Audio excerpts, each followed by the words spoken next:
Hello అందరికీ. ఈరోజు నోటికి ఎంతో టేస్టీగా ఉండే తెలవాయి కారం చూపిస్తాను, చూసేయండి.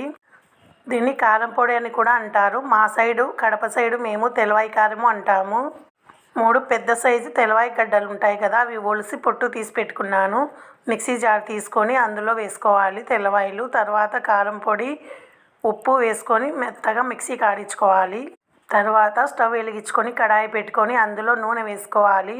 నూనె హీట్ అయిన తర్వాత ఆవాలు, జీలకర్ర, ఎండుమిర్చి వేసుకొని బాగా ఆవాలు పటపట అని వేగిన తర్వాత దంచి పెట్టుకున్న పచ్చి తెలవాయి పొడిని వేసుకొని నూనెలో బాగా మగ్గించుకోవాలి.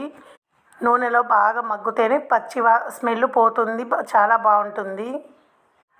కారం కూడా ఒకసారి మీరు కూడా ట్రై చేయండి. వేడి వేడి అన్నంలోకి సూపర్గా ఉంటుంది. ఇది ఉత్త కారంతోనే తినేయచ్చు. పప్పు ఇది చేసుకున్న కాంబినేషన్ బాగుంటుంది. కాకపోతే ఇంకా పప్పు ఏం చేయలేదు ఈరోజు, ఉత్త తెలవాయి పొడి చేశాను.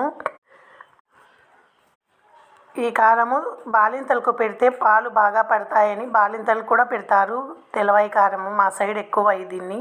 తర్వాత వేడి రైస్లో కొద్దిగా నెయ్యి వేసుకొని ఈ తెలవాయి కారం పెట్టుకొని తింటుంటే సూపర్గా ఉంది. ఫ్లేవర్ అయితే సూపర్గా ఉంది, తెలవాయి కారం ఫ్లేవరు. నచ్చితే సబ్స్క్రైబ్ చేసుకోండి, వీలైతే ఒక లైక్ ఇవ్వండి. Okay, bye.